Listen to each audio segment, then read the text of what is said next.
धतूरे का बहुत अच्छा क्रम है महाराज। वो केवल शिवरात्रि के दिन करने का होता है। कहते हैं जिसका व्यापार ना चले, व्यवसाय ना चल रहा हो, बहुत ज्यादा कष्ट में जीवन निकल रहा हो और बहुत ही ज्यादा तकलीफ हो रही हो, तो धतूरे को हल्दी में डुबोकर शंकर भगवान को शिवरात्रि के दिन रात को 12 बजे समर्पित करें।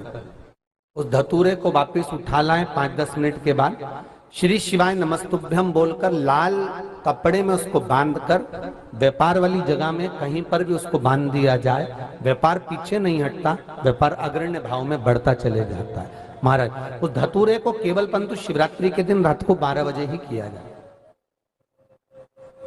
हल्दी में डुबोना पड़ता है। लिंग पुराण कहती है, मान लो किसी व्यक्ति को कोई एक भारी बीमारी हो गई, बड़ा रोग हो गया और वो रोग डॉक्टर कह रहा है कि ये ठीक नहीं होना है, बहुत तकलीफ उसमें है और कष्ट ही कष्ट है, वो ठीक नहीं हो रहा, दवाइयां लग रही, गोलियां खा रहे हैं। तो महाराज उसका भी वर्णन है। 7 धतूरे, कितने धतूरे लेना है? 7 धतूरे। कोई सी भी शिवरात्रि से मतलब महीने में एक बार शिवरात्रि आती है, प्रत्येक महीने आती है। किसी भी शिवरात्रि के दिन 7 धतूरे लेकर, एक धतूरे में मौली, लच्छा, नाड़ा लपेटकर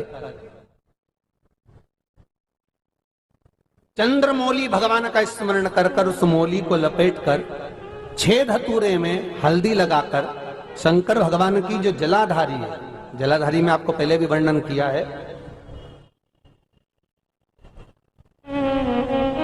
शंकर भगवान का ये शिवलिंग है, ये जलाधारी है, ये भगवान का जल निकलने का स्त्रोत, चरणारविंद का भाव। शिवलिंग जहां रखा हुआ है ये पार्वती जी का हस्त कमल, जो ये गोल भाग है ये पार्वती का हस्त कमल, जहां शिवलिंग रखा है। जहां से जल नीचे गिरता है उसके सीधे भाग में श्री गणेश जी महाराज का स्थान है, उसके उल्टे भाग में श्री कार्तिकेय जी का स्थान है। जलाधारी के सामने एक मोटी सी लाइन होती है, कहीं सांप बना होता है, कहीं स्थान बना होता है। जो मोटी सी लाइन है ये शंकर भगवान की सबसे छोटी लड़की अशोक सुंदरी का स्थान है। जलाधारी के ऊपर जो 3 टेकी लगी है ये भृगु ऋषि का, भृंगी गण का स्थान है। इसके ऊपर जो कलश है, कलश में जो पानी भरा जाता है वो पानी जो बूंद बूंद नीचे गिरता है ये शंकर भगवान की 5 लड़कियों का स्थान है। जया, विषहरा, सामरीबारी, धोतली और देव, ये 5 लड़कियों का स्थान है। शंकर भगवान का संपूर्ण परिवार शिवलिंग के सामने से जहां से जल चालू होता है गिरने के लिए नीचे की ओर, जब जल जाता है उस स्थान पर भगवान शंकर के सारे गणों का स्थान है। फिर जब जल बहकर सामने की ओर जाता है, जितनी दूर तक जल जाता है उतनी दूर तक भगवान शंकर के उस जल भाग को ग्रहण करने के लिए 33 कोटि देवताओं का स्थान है। इसलिए उस जल को हम लांघते नहीं है, क्योंकि वहां 33 कोटि देवता विराजमान रहते हैं। तो महाराज निवेदन है, 7 धतूरे, एक धतूरे पर मौली लपेटकर वो शंकर जी के शिवलिंग के ऊपर चढ़ाना। 6 धतूरे, उसमें से एक धतूरा भगवान श्री गणेश जी का स्थान, दूसरा धतूरा श्री कार्तिकेय जी का स्थान, तीसरा धतूरा अशोक सुंदरी का स्थान। महाराज शंकर भगवान की जगदम्बा जी के हस्त कमल के ऊपर एक धतूरा, अच्छा एक धतूरा जहां से जल नीचे की ओर बहकर जा रहा हो, पानी जिस जगह से नीचे गिर रहा हो बिल्कुल वहीं पर एक धतूरा चढ़ा देना है। उस धतूरे को चढ़ाने के बाद वो धतूरा वापिस लेकर आना है। अवधूतेश्वर महादेव का नाम लेकर या चंपेश्वर महादेव का नाम लेकर उस धतूरे को, जो बीमार व्यक्ति है उसका स्पर्श कराकर बेलपत्री के पेड़ के नीचे पटकवा देना है। महाराज धीरे धीरे रोग में आराम मिलना प्रारंभ हो जाता है और व्यक्ति स्वस्थ हो जाता है। तो दिया दान करने से, दीपक दिखाने से, दिया जलाकर रखने से, यहाँ चढ़ाते हैं कि नहीं चढ़ाते?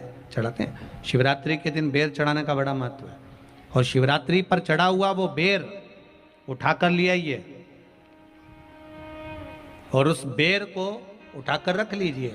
मान लो किसी को उदर से जुड़ी हुई जब तकलीफ रहती है, पेट से जुड़ी हुई तकलीफ रहती है, पेट से जुड़ी हुई कोई भी प्रॉब्लम हो, अगर पेट से जुड़ा हुआ कोई भी रोग आपको लग गया और डॉक्टर की दवाई चल रही है, सारी औषधि चल रही है, जो शिवरात्रि पर आपने बेर चढ़ाया है, वो बेर अगर आपके यहाँ रखा हुआ है, वो बेर उस रोग वाले व्यक्ति को खिला दीजिए। आधे घंटे के अंदर पेट का दर्द, पेट की तकलीफ, पेट का कैसा भी रोग होगा, एकदम आराम लग जाएगा। उस बेर में इतना दम, इतना प्रबलता आ जाती है। शंकर को जो शिवरात्रि के दिन बेर चढ़ाया जाता है, और जो देवता को उठाने के लिए बोर समर्पित करा जाता है, बेर भाजी आंवला उठो देव सांवरा, उसमें शंकर जी का भाव है, क्योंकि शिव जी का दर्शन भगवान नारायण उठते से ही करना चाहते हैं। सबसे पहले नेत्र खोले और मेरा शिव का दर्शन हुआ। बेर का भाव ही शिव का दर्शन का भाव। कितनी बड़ी औषधि होगी बेर के अंदर, जरा देखिएगा कि मेरे राम जी शबरी अम्बा के दरवाजे पर पहुंचे। आप लोग भजन में लेते रहते हो, शबरी संवारे रास्ता आएंगे राम जी, मेरा भी धन्य जीवन बनाएंगे राम जी। लेकिन राम जी को बेर दिए, राम जी ने बेर खाया, प्रेम से खाया। याद आया पीछे लक्ष्मण खड़ा है, राम जी ने लक्ष्मण को बेर दिए, ले लक्ष्मण ये बेर खा ले। लक्ष्मण जी ने बेर लिए, लक्ष्मण जी ने बेर को देखा तो वो शबरी अम्बा अपने मुंह से झूठा करके दे रही है। लक्ष्मण जी ने बेर लिया, पास में रख लिया, फिर लिया, फिर रख लिया। शबरी जी राम जी को बेर दे, राम जी लक्ष्मण जी को बेर दे, लक्ष्मण जी वो बेर लेके पीछे फेंकते जाए। उठाए फेंका, उठाया फेंका, उठाया फेंका। अब कोई लक्ष्मण साधारण है? जब भगवान राम विष्णु हैं, लक्ष्मण शेषनाग हैं, शेषनाग अगर कोई चीज फेंकेगा तो क्या पास में फेंकेगी? उठाया फेंका, कोसों दूर जाकर गिरा। और वो बेर कब काम आया? जब लक्ष्मण जी को शक्ति लगी, बाण लगा, लक्ष्मण जी मूर्छा होकर जमीन पर पड़े। सुषेण वेद को बुलाया और वेद से बुलाकर पूछा कि लक्ष्मण कैसे उठेगा? तो कहा संजीवनी लेकर आओ। संजीवनी लेने के लिए भेजा। तब संजीवनी लेने के लिए जब श्री हनुमान जी महाराज गए, संजीवनी बूटी जब लेकर आए और लक्ष्मण जी को जो दी, तब राम जी पहचान गए ये संजीवनी कोई दूसरी नहीं है। लक्ष्मण जी को जो बेर खाने को दिया था, वो बेर फेंक दिया था, उसी बेर की पत्ती है जिसको निचोड़ निचोड़ कर लक्ष्मण जी को खिलाना पड़ी है। तो राम जी रोते रोते बोले पहले ही खा लेता तो खाना नहीं पड़ती। कोरोना का टीका पहले ही लगवा लेता तो दादा निपटता ही नहीं। पोलियो की दवाई, जन्म लिए बच्चे से लेकर 5 वर्ष तक के बच्चे को पोलियो की दवाई पिलाई जाएगी। पोलियो की दवाई पियो तो हाथ पैर से विकलांग नहीं होगे। बोलो, बोलते कि नहीं बोलते? पियो, विकलांग नहीं होगे। जो नहीं पिएगा वो हाथ पैर से विकलांग हो जाएगा। उसी तरह शिव महापुराण की कथा, जिसका जन्म नहीं हुआ, जो माता के गर्भ में है, उससे लेकर जो मर रहा है उस तक के व्यक्ति को सुनाई जाएगी। पोलियो की दवाई नहीं पियोगे, हाथ पैर से विकलांग हो जाओगे। शिव महापुराण नहीं सुनोगे तो काम, लोभ, विषय, आसक्ति से विकलांग हो जाओगे। ज्यादा बीमार रहता हो, बहुत बीमारी उसको घेरे रहती है, परेशान रह रहा हो, बीमारी बनी हुई है, तो बोर चढ़ाइए। बेर क्या बोलते हैं यहाँ पर? बेर की बोर, वो खाने वाला बेर जो होता है, उस बेर को 7 बेर ले लो और 7 बेर को लेकर अपने ऊपर से घुमाकर शिवरात्रि की दोपहर के 12 बजे शंकर भगवान के शिवलिंग पर ले जाकर उस बेर को चढ़ा दीजिए। आपका रोग, आपकी बीमारी मात्र 3 महीने के अंदर समाप्त हो जाएगी।